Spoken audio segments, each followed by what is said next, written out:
Chapter 5. Lucy's List. "We have to call the cops," Nate cried. "And tell them what?" Brian asked. "They'll just laugh at us." "We have to do something," Bradley said. "Everyone is disappearing."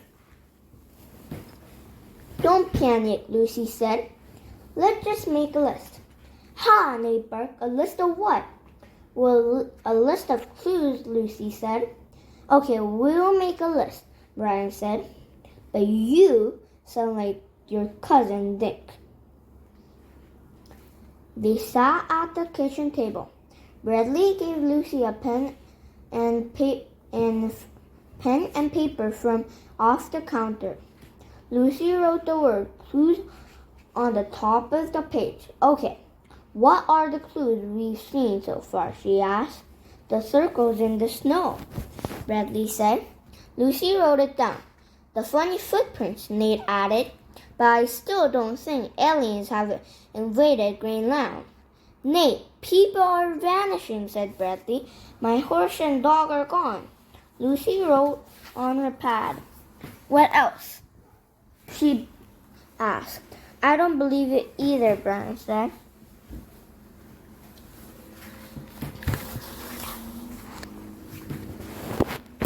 "But write down the printout we saw next to Josh's computer."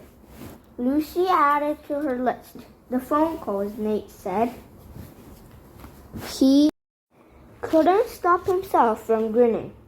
"Excellent," Lucy said. "Okay, here's what we saw.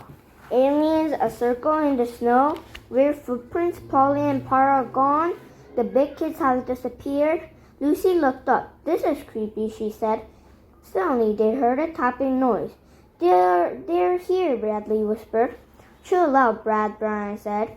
"It's just a woodpecker or something." They heard the tapping again.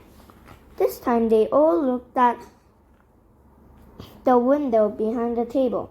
A green face with big teeth was peering at them. An instant later, the thing vanished. "The aliens are back!" screamed Brian. "Look, there's another one!"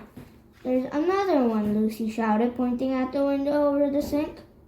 This time the face was yellow. It had no teeth, but two huge eyes stared in at them. All the kids watched. The figure shot up into the air. "Run!" yelled Nate.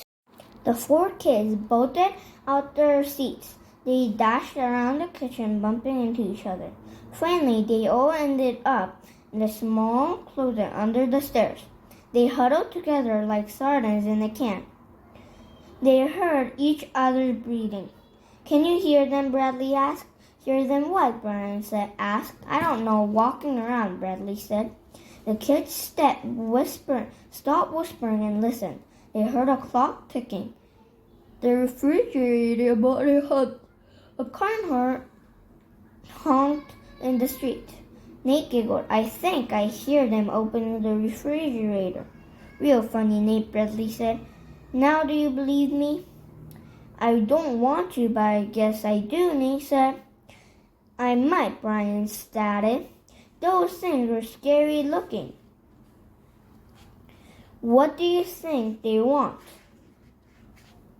Nate asked. "Easy," Bradley said. "They want us." "Shut up," Nate wailed.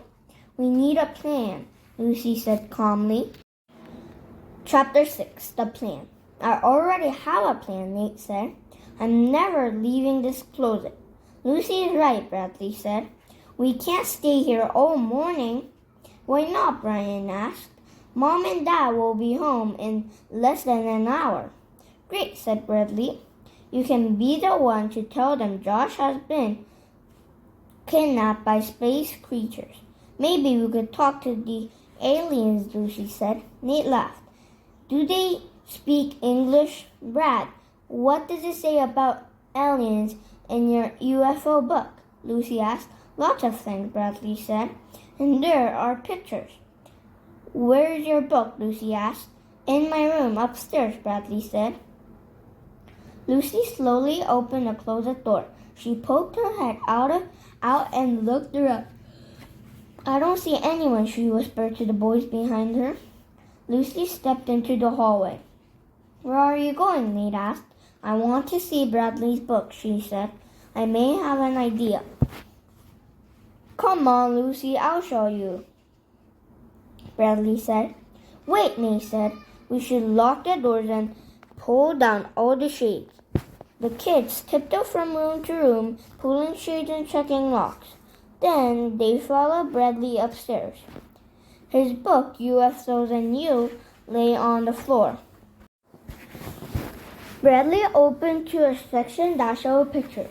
The kids looked at photos of strange creatures. Are these real pictures of aliens? Nate asked. The author says they are, Bradley answered. But the pictures are fuzzy, Lucy said. I can't tell what the aliens look like.